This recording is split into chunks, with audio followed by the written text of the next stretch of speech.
presentation, because I don't call it a sermon. I thought about John, and he's got a big smile on his face now. He's got a smile when he saw the title.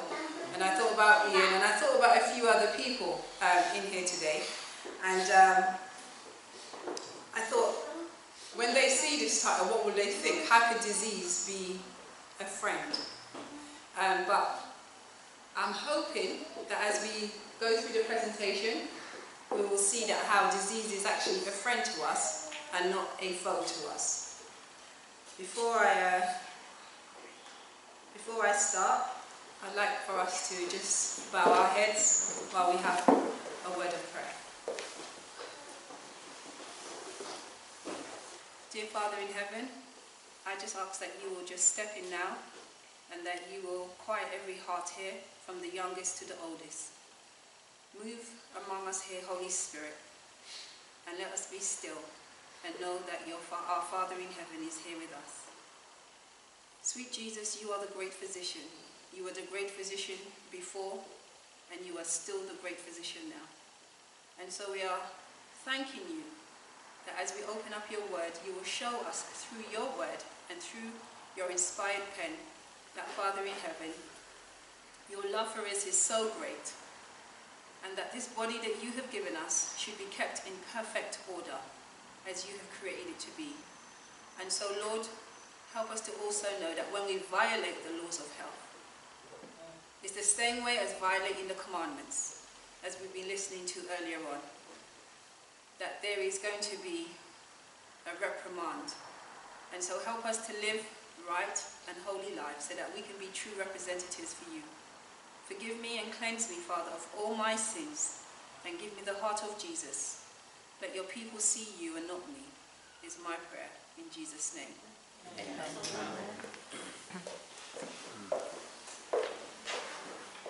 Amen. I'm going to put my glasses on, and I'm going to use this as an example, because it says disease, friend or foe. And one of the things we do as people, unconsciously or consciously, is when we abuse the body, we feel the consequences. Now, I had perfect eyesight for many, many, many years. But when I started abusing my body by watching television a lot, late in the night, with no light on, close up, I had the consequence of these. And I'm now trying to remedy this by the grace of God.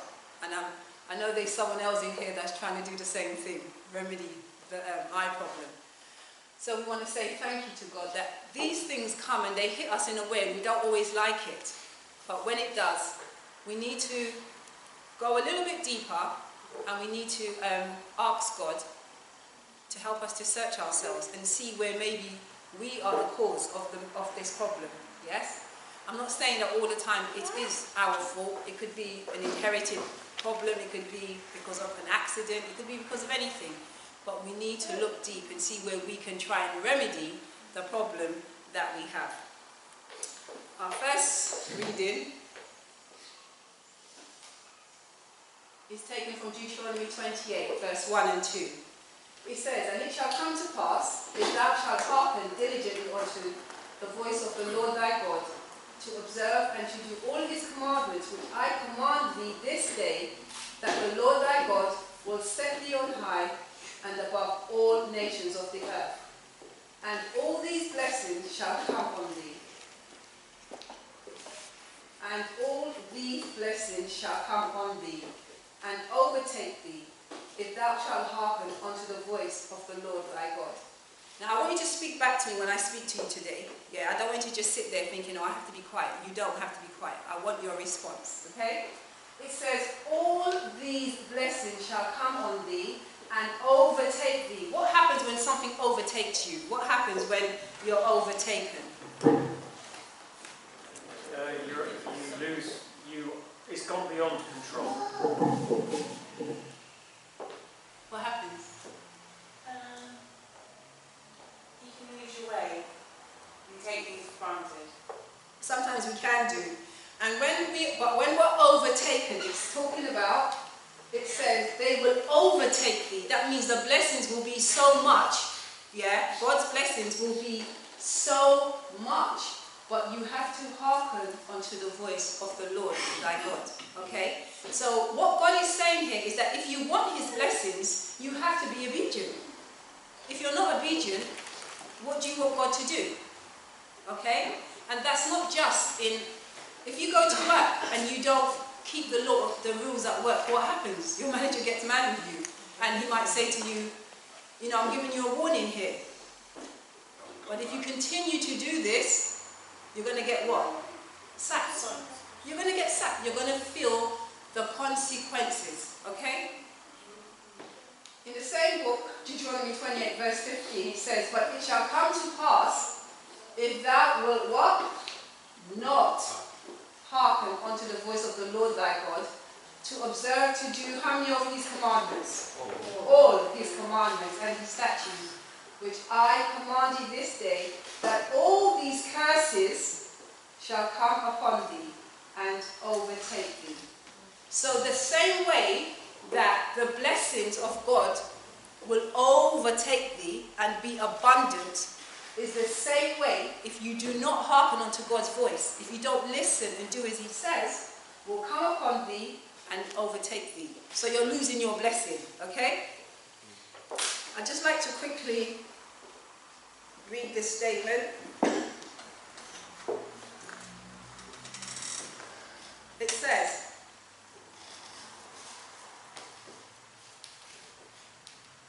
Proverbs 26 verse 2 says, as the bird by wandering, as the swallow by flying, so the curses, causeless, shall not come. What does that tell us? What's that saying to us? What is that saying to us?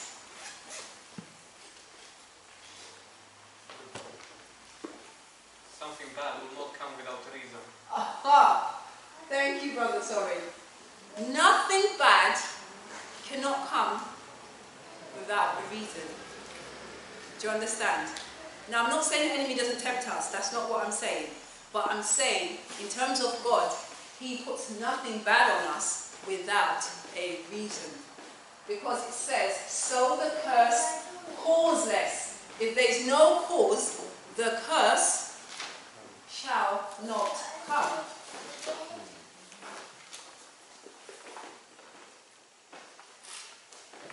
So, what is the cause of curses? Not listening to God's voice, not doing what he says. So there basically you have the two root causes. The cause of blessings, which is listening to God's voice, doing what he says, and the cause of curses, not listening to God's voice and not doing what he says. If you want the blessings of God, you will have to fulfill this condition. You'll have to listen to God's voice and do what he says. But if you go back to not listening to God's voice, you're liable to come under the curse again. So, we've looked at Deuteronomy 28. We're just going to look at a definition of diseases now. It says a disorder of structure or function in a human, animal or plant, especially one that precedes specific symptoms or that affects a specific location and is not simply a direct result of physical injury. So it doesn't have to be a physical injury. You don't have to fall over and break a bone, do you understand, or break a leg. Another definition is disordered or incorrectly functioning organ, part, structure or system of the body resulting from the effect of genetic or developmental errors, infections, poisons,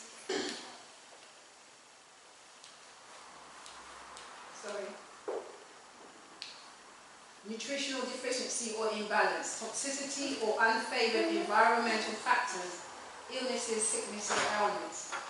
Another definition is to afflict with disease, meaning to make ill, or a pathological condition of a body part, an organ or a system resulting from various causes such as infection, genetic defect or environmental stress, and characterized by identifiable group of signs or symptoms. One of my favourite authors writes this about diseases. She says in the Ministry of Healing, page 127, disease is an effort of nature to what? Free the condition, to free the system from conditions that result from a violation of the laws of health. She doesn't say disease is something that comes upon you just for the sake of it. She says it's an effort by Mother Nature to free the systems from conditions that result from a violation of the laws of health. And we know, as Brother Soren has been telling us over the last couple of weeks, that the laws of health are what?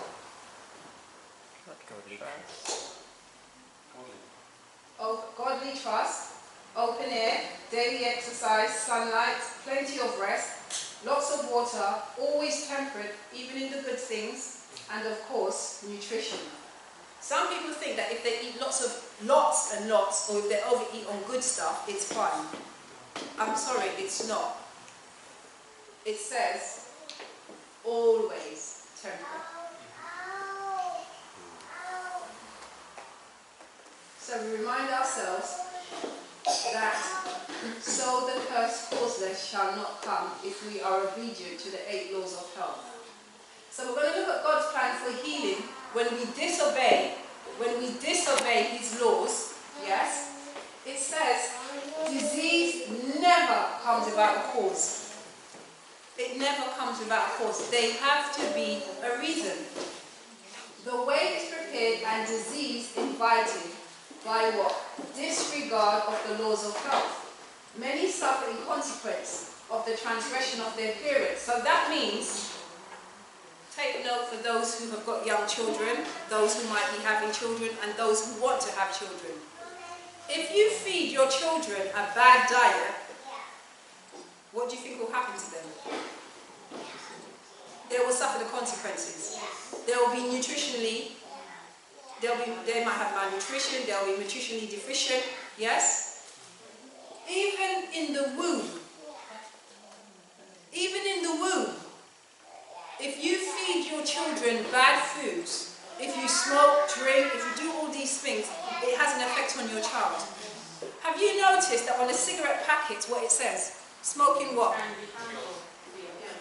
Smoking can be harmful, smoking kills, smoking can affect your unborn child. So they're actually warning you of what God's servant has told us hundreds of years ago. Do you understand? It says, so parents, you need to be aware of what you're feeding your children. Not just what you're feeding them, the environment you take them to, the music that they listen to, all of that. It says, while they are not responsible for what their parents have done, it is nevertheless their duty to ascertain what are and what are not violations of the laws of health. They should avoid the wrong habits of their parents and by correct living place themselves in better conditions. Now, as a medical missionary, and I'm talking to people every day, and I'm advising people, treating people, they say to me, I always have to ask them this question. What have you been doing? What do you eat? What exercise do you take? What lifestyle do you have? I have to ask them this question, because why? Why do I have to ask them the question? Because I have to ascertain the cause. I can't just treat the symptoms. I mean, I can, but that would be pointless because it's just going to come back again. Do you understand me? So I have to find out the cause of the problem. I cannot just treat the symptom. I have to find the cause. It says the greatest number, however, suffer because of their own wrong course of action. They disregard the principles of health by their drinking, dressing, and working. Their transgression of nature's law produces a sure result, and when sickness comes upon them, they do not credit their suffering to the true cause, but murmur against God because of their affliction. But God is not responsible for the suffering that follows the disregard of natural law. Why is he not responsible? Because he's given us the law. And he's telling us to obey it. And he says, if you obey it, it will be well with you. But if we disobey it, then we're going to have to suffer the consequences.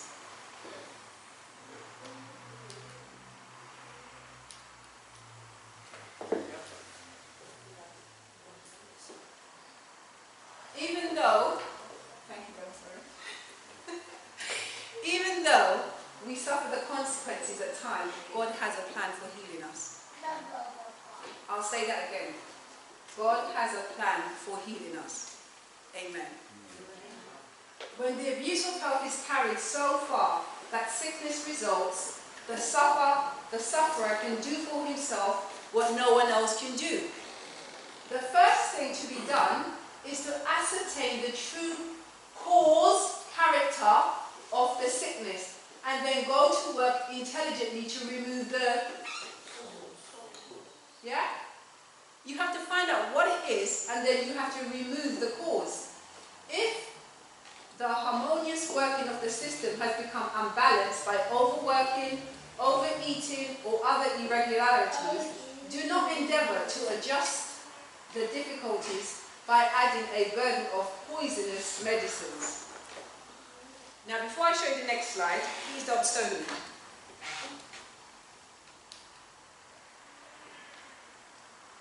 It says disease is an effort of nature to free the system. We've just read that. And it says, and in the case of sickness, the cause should be ascertained. Unhelpful conditions should be changed. We need to make a change. It's not going to happen by itself. Wrong habits corrected. If you used to eat and drink, stop it. If you're eating your fruit with your vegetables, stop it. I'll say that again. If you're eating your fruits with your vegetables, stop it. Because it plays havoc with the system. If you want to have fruits, eat them before you eat your meal. At least 20 minutes beforehand, or save them as a separate meal altogether. But do not eat them together. No smoothies? Sorry? No smoothies then? Not with your main meals, if it's fruits. Okay, but what about smoothies then? You're saying both, is it because people are putting both in a smoothie? You're not supposed to. There's a very small amount of fruits that you can mix with vegetables. Like pineapple, it's called a neutral fruit, avocados, papayas, those type of things. Those are what you call neutral fruits, and you can use a green apple. I'm not talking about the nice, juicy, succulent apple that is okay, ooh, it tastes really nice. You need to use something like a Granny Smith apple, do you understand? Those do not go against, do you understand? But when you're mixing fruits like broccoli, you're doing a smoothie, you've got broccoli, you've got spinach, you've got kale, you've got mangoes, you've got bananas, you've got all that type of stuff, it doesn't work. It doesn't work. It works here because it tastes nice. Yeah? But here, it doesn't work here. The body is saying, don't do it. Stop it. So today we're going to stop it, okay? So that means today, when we are eating at lunchtime, take your fruit home. Or eat your fruit before. But don't eat your fruit with your meal. It says, when we do this, then nature is to be assisted in her efforts to expel impurities and to re-establish right conditions in the system. If we do this, if we assist nature, nature will do what she's supposed to do. I promise you. If you assist this body, what God has given us, it will then start to be replenished. It will then start to go back to its normal working order. If you have a car and you take it to the garage because it's not working, yes, the mechanic will ask you certain questions. He may say, have you put oil in your engine recently? And you say, oh yeah, where did you put it? There. Oh, that's not the engine bit, that's for the antifreeze. It will have an effect. Do you understand? If you don't look after the car will stop functioning. Think of your body as the car. If you don't put the right oil, it could be a Ford, whatever, and it could be a Lexus. It might have different oils, it might have different things. So you need to put the right things in the right body.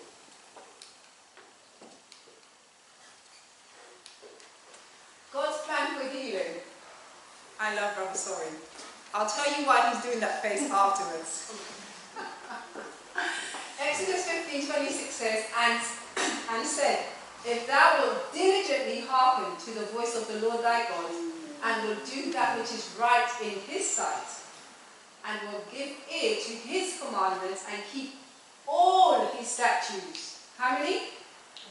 All his statutes, not some, all. I will put none of these diseases upon you, which I have brought upon the Egyptians, for I am the Lord thy God, that healeth thee. God only wants to do one thing. He only wants to heal you. But if he has to afflict you to save you, then he will. But if you choose not to adhere to his commandments, even after he has shown you, then you have to suffer the consequences. God has endowed all of us with a certain amount of vital force. He has also formed us with organs suited to maintain the various functions of life. And he designs that these organs shall work together in harmony. If we carefully preserve the life force, that means if we are diligent in what we're eating and drinking, how we're dressing, what time we go to bed, the amount of water we're drinking, the amount of food that we're eating, it says, if we are diligent,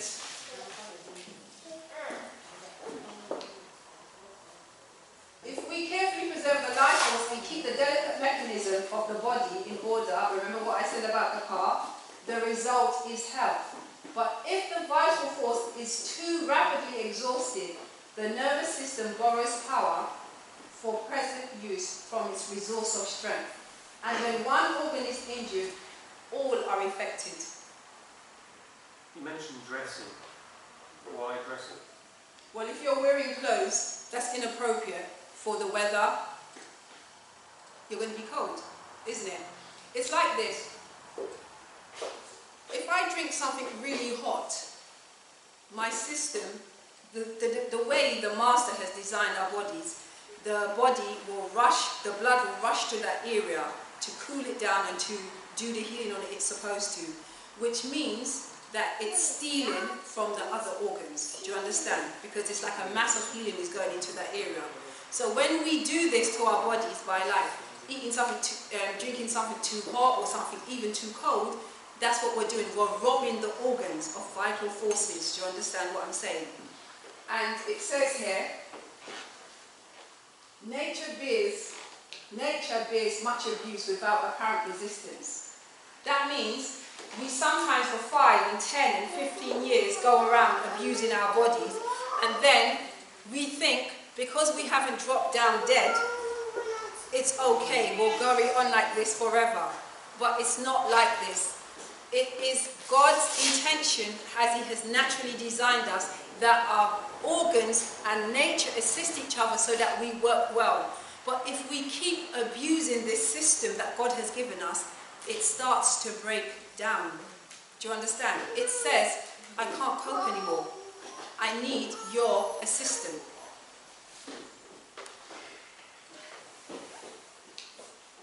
So it says, nature bears much abuse without apparent resistance. She then arouses and makes a determined effort to remove the effects of ill treatment she has suffered. In comes the disease. Her effort to correct these conditions is often manifest in fever and various other forms of sicknesses. Now, the reason I say that disease is a friend is that if it didn't come, you would not know you were sick. So you would not know what action to take to remedy the situation.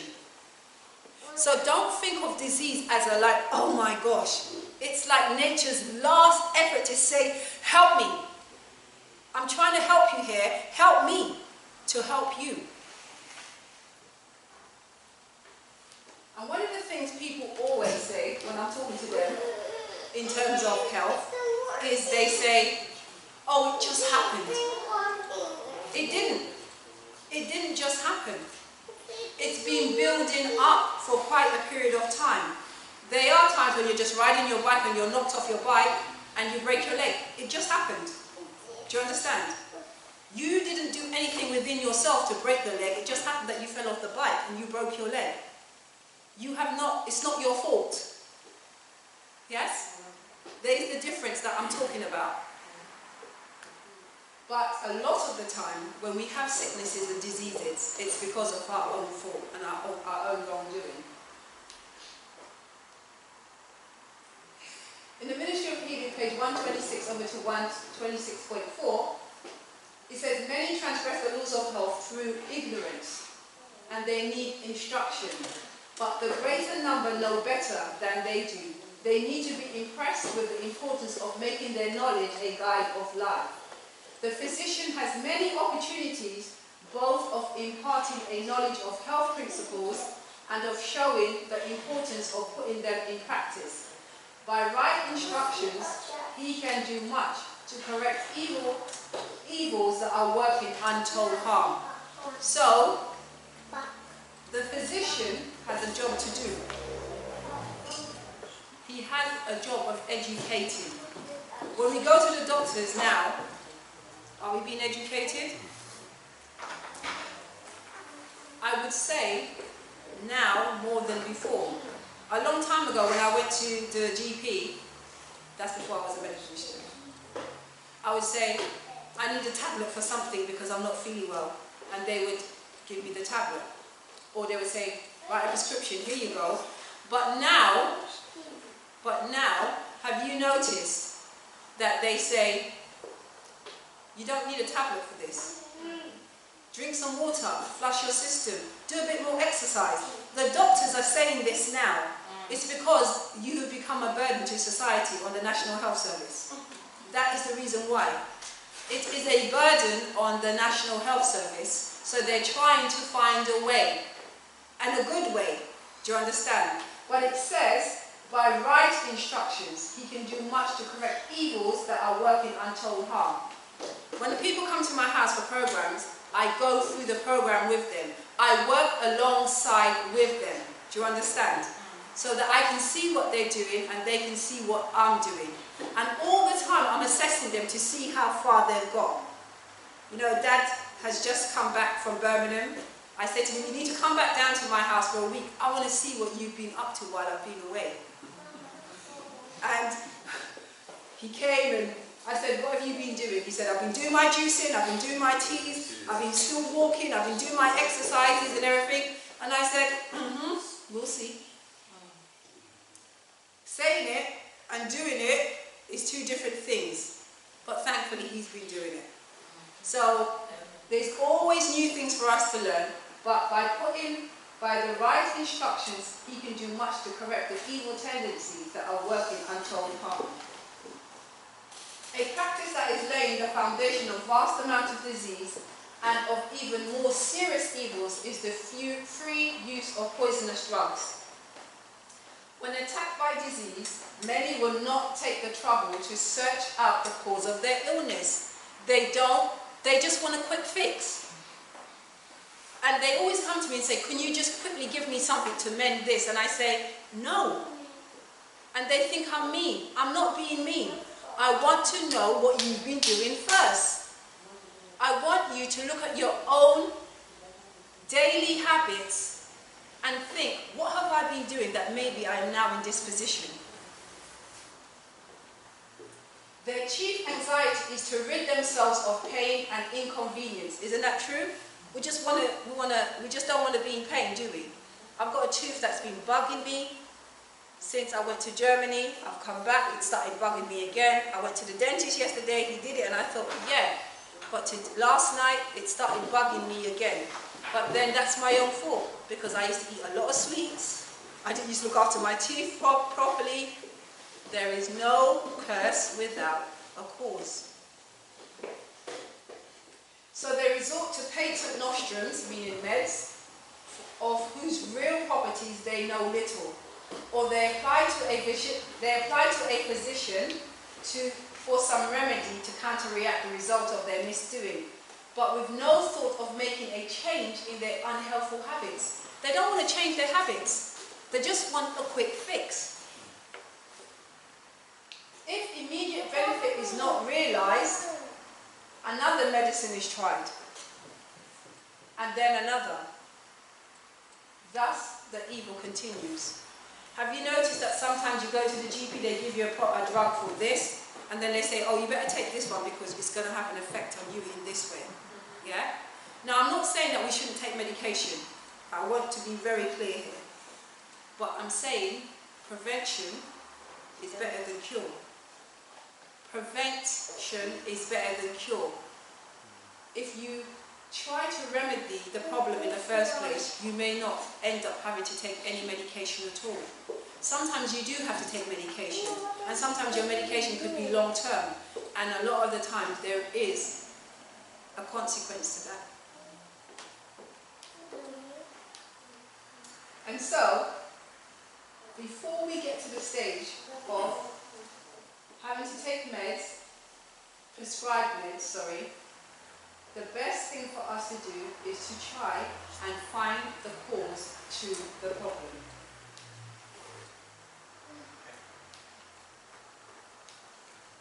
It says, by the use of poisonous drugs, many bring upon themselves lifelong illnesses, and many lives are lost that might be saved by the use of natural methods of healing.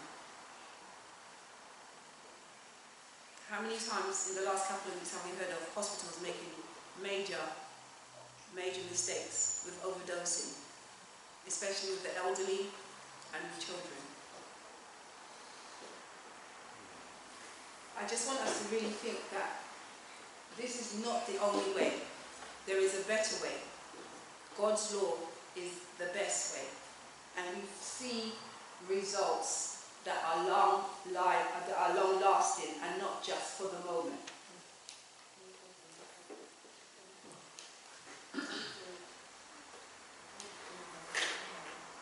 It says a practice that is laying the foundation of a vast amount of diseases and even of more serious evils is the free use of poisonous drugs. When attacked by disease, many will not take the trouble to search out the cause of their illness. Their chief anxiety is to rid themselves of pain and inconvenience. People need to be taught that drugs do not cure diseases. We need to learn that. It is true that they sometimes offer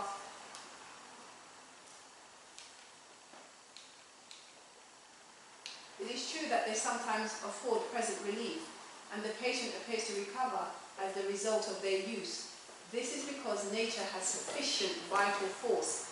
God has built us so perfectly that the body will naturally do what it's supposed to do if we allow it to do it. Nature has sufficient vital force to expel the poison and to correct the condition that caused the disease.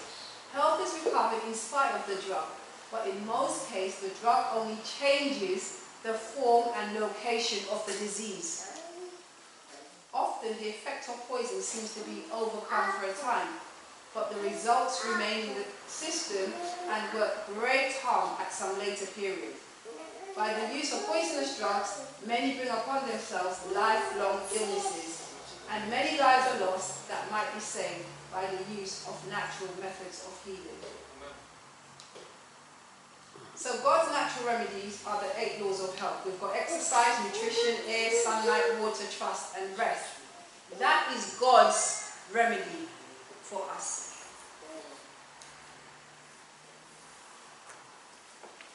I'm just going to jump down here because of time. It says the use of natural remedies require an amount of care and effort that many are not willing to give. They want a quick fix.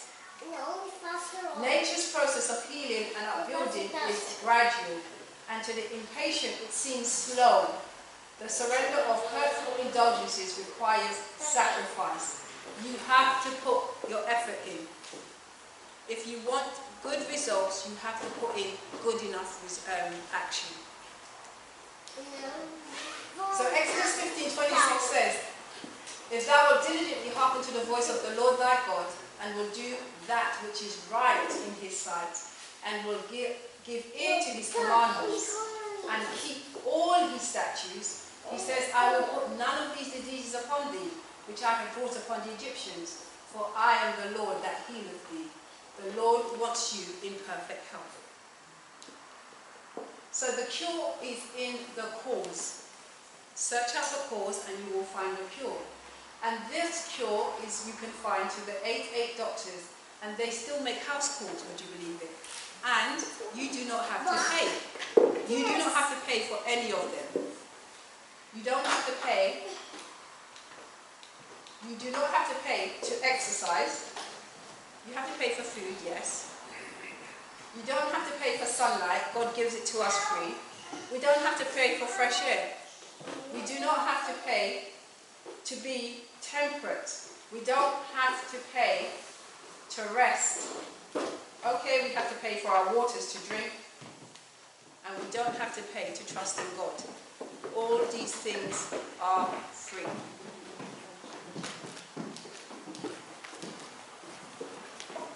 Proverbs 4:20, verse 24, verse 20 to 23 says, My son, attend to my words. In other words, listen, incline thine ears unto my sayings. Let them not depart from thine eyes. Keep them in the midst of thine heart. For they are life unto those that find them, and health to all the flesh. Keep thy heart with all diligence, for out of it are the issues of life. We are training for life's conflicts. If we have withered, mash up, abused bodies, we will never be able to do what God really wants us to do in his service.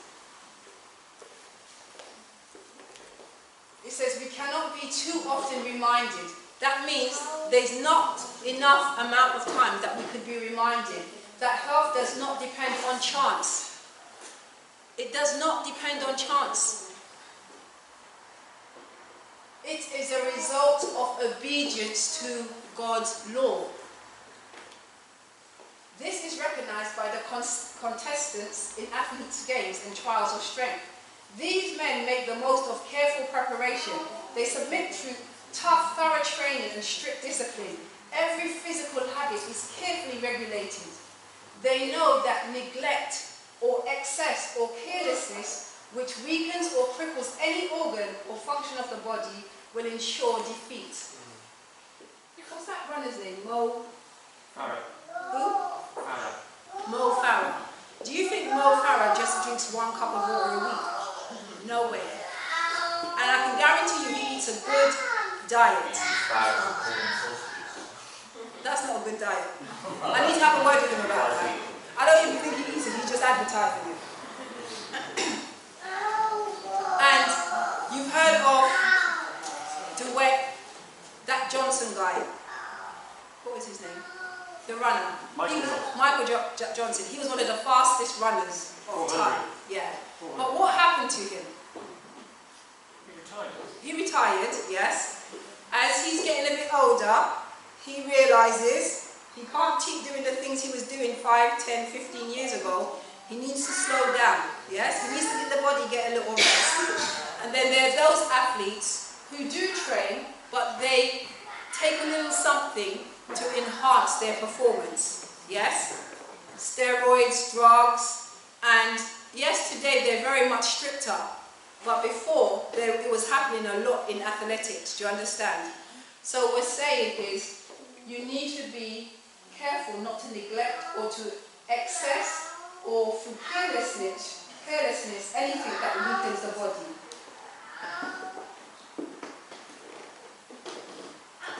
Exodus 23 verse 25 says, And ye shall serve the Lord your God, and he shall bless thy bread and thy water, and I will take sickness away from the midst of thee. That's a promise. Can you see the promise in that? If we serve the Lord our God, he will take away our sicknesses from the midst of us. He will bless us with abundance of life. So being in good health is utilizing the 8 laws of health. If we utilize the 8 laws of health, sickness will not come upon us. God's word is sure. In other words, God cannot lie. Because in Jeremiah 33 verse 6 it says, "Behold, I will bring it health and cure, and I will cure them." He wants us to be well and will reveal to them the abundance of peace and truth. That's all that God wants for us. But we have to do something. We have to cooperate with the Master. We have to cooperate with the 8 laws of health. We have to cooperate with nature. So when nature says, you've got something here that's not a pain here, you need to try and work out, why have I got a pain here? Have I hit myself, or have I been doing anything, eating anything? If you're over bloated at lunchtime and you think, oh, I can't walk any further, then maybe we need to look at how much we're eating. Are our muscles and our blood very sluggish because we're not exercising? Are we D3 deficient because when the sun is not out, when the sun is out, we're too busy hiding under the sunscreen and everything? Yeah? You need to look at all these factors because the laws of health, they work together. You can't be really good at one and then the rest of the 7 you're not very good at. It will have an impact sooner or later. So my challenge for us today is to have good health. But for all of us, I want us to encourage to have even better health. And the only way that's going to happen is for us to be obedient to God's word. Because he says, I will bring it health and cure, and I will cure them. That's his promise. And I will reveal to them the abundance of peace and truth. Amen. Amen.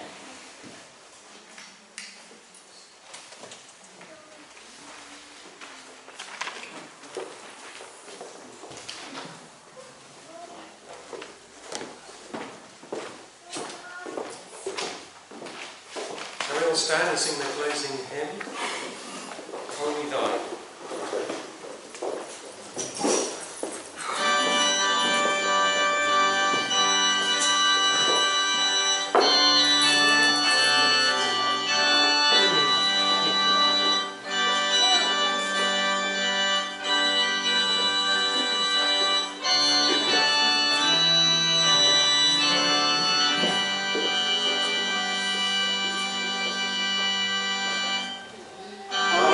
Be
anyone in here to think that I am the best health keeper out. I make my mistakes and have made many mistakes along the way. But the health message has opened my eyes to many of the bad habits that I had and that I am getting rid of. And every day, I'm asking God to keep me under his subjection. Because if I don't ask God to do this, I can't do it on my own. I can guarantee you. I don't wake up every morning and say, I'm going to be the best health keeper today. No, it's by prayer. It's by going on my knees and saying, Lord, keep me by your grace. And the Lord can do the same thing for all of us here today. But if we ask God to help us, it means that we have to be making a conscious effort to work alongside him. Yes? And if we do that, he will bless our efforts. That I can guarantee you. So I just want you to, in your hearts, just ask God, while we're praying, to help you to overcome every habit, every trait, anything that is stopping you from being wholly thine. Let us pray. Dear Father in heaven, I just pray that this simple message has touched your people's hearts in some way or another. I just pray that they will look at themselves now and see where they are transgressing your laws of health. And Lord, seek you, because you said that you will be found. And when they seek you, Lord, I know that you have an abundance of blessings in store for them. Help us all to correct our habits that are not your ways, so that, Father in heaven, you can truly use us for your glory. We know that you desire us to be in perfect health, not just as adults, but as children, and even as unborn babes in the womb now, Father in heaven. So please bless all of us here today, and please help us to remember that you want us to be perfect and to be holy, and you want us to be in good health. And the only way we're going to do that is by being obedient to your laws of health. So thank you so much for this health message that you have given us as your people, not to bring us down, but to uplift us from all our sicknesses and diseases. We thank you in Jesus' name. Amen. Amen. Amen.